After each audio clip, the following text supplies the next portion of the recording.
Une ambiance digne des plus grandes rencontres sportives. Un stade de 17 000 places, des joueurs stars. Et une finale diffusée en direct sur Internet, suivie par des millions de téléspectateurs. Des dizaines de millions de personnes. Cet événement sera plus regardé qu'une finale de basket NBA. Tout cela pour regarder deux équipes s'affronter à League of Legends. L'événement de l'année pour les fans d'e-sport. L'e-sport, ce sont des compétitions de jeux vidéo. Un phénomène en pleine explosion. Le Tube a enquêté à Berlin, Madrid et Paris à la découverte de cet univers qui ne cesse de s'étendre. Berlin, samedi dernier, nous arrivons devant une des plus grandes salles de la ville, habituée à recevoir des concerts de grandes stars ou des compétitions sportives. Mais c'est une ambiance complètement différente que nous découvrons presque un nouvel univers. C'est un poro. On peut entrer à l'intérieur et le conduire comme une voiture. On les appelle les cosplayers pour costume players, des fans qui se déguisent en personnages de leur jeu préféré. Vous venez d'où? Je viens de Californie, aux États-Unis. Pour voir la finale? Oui, 13 heures d'avion. Je suis tellement contente d'être ici. En quoi êtes-vous déguisé? Je suis Dinognar. C'est lui, mais dans sa version dinosaure. Combien avez-vous dépensé pour venir? Beaucoup. Mais ça vaut le coup. Ça vaut vraiment le coup. Ce sont vos vraies dents? Non. Merci. Alors que les fans attendent, nous découvrons l'intérieur du stade où la Coupe du Monde se prépare. Avec des moyens dignes de très grands rendez-vous sportifs. D'ailleurs, le réalisateur de l'événement a gagné 3 Emmy Awards, l'équivalent des Oscars pour la télévision américaine, et il a réalisé des finales de basket aux États-Unis. Les joueurs sont en place. Le match peut commencer. Le champ de bataille où les deux équipes vont tout donner. Et des journalistes en costume cravate commentent en direct, comme dans un match de football. Premier sang pour les Tigers. Faker n'a pas pris la téléportation, il ne voulait pas quitter le milieu de terrain. Il préférait pousser et permet aux Tigers d'engager le combat. Le principe de League of Legends est simple. Deux équipes, 5 contre 5, c'est le premier qui détruit la base de l'autre qui a gagné. Un jeu qui mêle vitesse, stratégie et baston, le plus puissant en e-sport. 70 millions de joueurs dans le monde, mais comment ce jeu s'est-il imposé? Voici Dustin Beck, un des boss de Riot Games, l'éditeur du jeu. On ne pensait pas que ça deviendrait aussi énorme. Tout commence en 2009, date à laquelle le jeu est lancé. On a regardé les autres sports comme le football ou le basketball. Ces jeux se jouent toujours sur le même terrain. Alors, nous voulions, dans notre League of Legends, imiter ça et n'avoir également qu'un seul terrain. Et 2 ans plus tard, Riot Games lance le tout premier championnat du monde en Suède. On est loin de l'euphorie d'un stade de 17 000 places.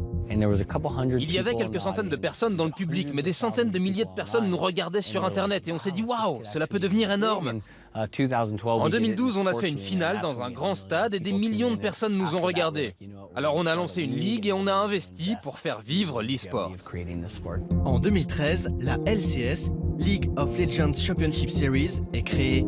Un championnat à l'année comme dans le football ou le rugby, diffusé sur Internet. De quoi faire vivre la marque auprès des fans toute la saison. Le e-sport propulse le jeu en 2013. La finale est regardée par 32 millions de fans.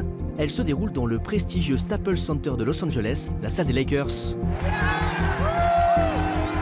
League of Legends devient le jeu PC le plus pratiqué au monde. Le milieu se professionnalise les joueurs aussi, comme le célèbre Carlos Ocelote Rodriguez. À l'époque, il gagnait une petite fortune, il habite désormais à Madrid, nous l'avons contacté sur Internet. À l'époque, en comptant tout et avant impôt, je gagnais 600, 700 000 euros par an. Et aujourd'hui, 3 ans plus tard, Ocelote est devenu une image pour les marques, avec par exemple une souris d'ordinateur à son nom.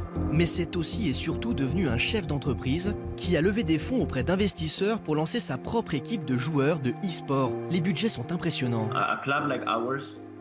Aujourd'hui, le budget de mon équipe est de 5 à 6 millions d'euros. Et ça ne fait que grandir. L'année prochaine, ce sera peut-être 10 millions. Et celle d'après, 20. Le marché explose. Et je pense que dans 5 ans, on atteindra les 100 millions d'euros de budget. Des millions d'euros, des millions de spectateurs, des joueurs stars, alors les sponsors affluent. Nous nous faufilons dans la loge Diamant, la plus prestigieuse du stade, pour rencontrer Alban Dechelotte, qui est venu spécialement d'Atlanta pour cette finale. On attendait ça avec impatience. Ce Français est le responsable mondial des partenariats e-sport d'une des boissons gazeuses les plus vendues au monde. Une marque au logo rouge qui sponsorise les Jeux Olympiques, la Coupe du Monde de football ou de rugby et qui est persuadé que le e-sport n'est pas une mode passagère, mais le début d'un mouvement. C'est quelque chose qui va grandir au fur et à mesure que de nouvelles générations vont rentrer dans le e-sport. Donc on pense que la même image que le jeu vidéo a grandi parce qu'en fait les gens avaient commencé à 15 ans de jeux vidéo, en ont 35, 40 aujourd'hui et font toujours partie de la communauté. On pense que le e-sport va s'agrandir par les nouveaux en fait entrants. On n'est pas forcément dans l'idée que des gens de 50, 60 ans vont se mettre au e-sport, on est plutôt dans l'idée que les jeunes vont naturellement se mettre au e-sport.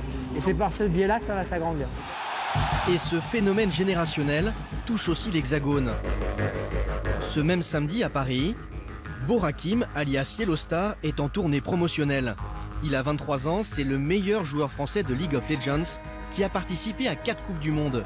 Pourtant favorite cette année, son équipe a été éliminée en demi-finale. Le joueur se rend porte de Versailles à la Paris Game Week, le plus gros salon de jeux vidéo d'Europe, pour un événement publicitaire. Avant d'entrer sur scène, il revêt son habit bardé de sponsors. Cette chaussure-là, il y a notre nom derrière et c'est notre tenue qu'on doit avoir sur scène. Et vous allez comprendre pourquoi les marques se battent pour apparaître sur son maillot.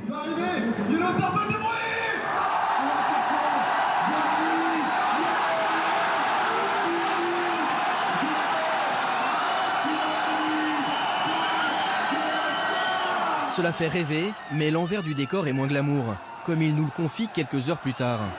Juste avant le tournoi mondial qui a commencé au mois d'octobre, grosso modo, on commençait à partir de 9h et on finissait la journée vers 23h.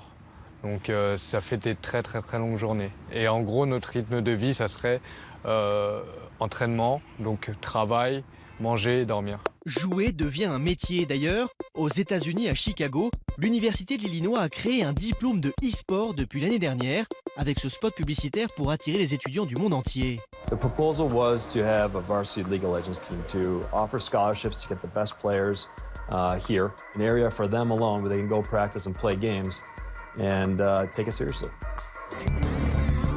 Retour à Berlin, où finalement les SKT ont gagné la finale 3-1. Avec dans leur équipe le meilleur joueur au monde, Faker, un Coréen, il a 19 ans.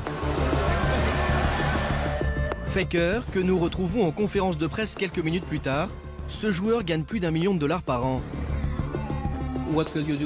Qu'allez-vous faire avec votre argent et que conseillez-vous aux joueurs qui veulent devenir comme vous? Je n'ai pas encore décidé de ce que je vais faire avec cet argent. Mais je pense que je vais en mettre un maximum à la banque. Pour ceux qui veulent devenir comme moi, un joueur professionnel, je leur conseille de beaucoup travailler. Une réponse bien calibrée à la manière d'un sportif professionnel. Devenir joueur de jeux vidéo est devenu une affaire très sérieuse. Ce secteur est la première industrie culturelle depuis 5 ans. Avec le phénomène e-sport, deviendra-t-il le plus regardé? Salut Sylvain. Bonjour Ophélie. On vient de le voir dans ton enquête, là où tu étais à Berlin, il y avait 17 000 personnes dans le stade, mais on l'a bien compris, c'est un phénomène mondial. Ah oui, on aura les chiffres début décembre, ça pourrait dépasser les 30 millions de spectateurs, ce qui est un chiffre quand même incroyable. Et dans le même temps, ça a été diffusé en France en direct dans 36 cinémas, mais aussi au Zénith de Toulouse et à la Mutualité à Paris. Oui, ce sont les images qu'on voit là, juste derrière nous, qu'on a tournées. Oui, et là, il y a près de 1000 personnes qui ont payé chacune 30 € pour voir sur grand écran la finale de League of Legends, commentée par Ponf Études. Ce sont les noms des 2 commentateurs d'e-sport les plus connus en France. Et d'ailleurs, c'est pour montrer la manière dont des entreprises françaises arrivent à profiter de ce marché. Eux, ils ont commencé à commenter des matchs de jeux vidéo dans leur chambre d'étudiants en 2010. Et aujourd'hui, leur entreprise a un chiffre d'affaires d'1,5 million d'euros. Merci Sylvain. Merci Ophélie. Salut.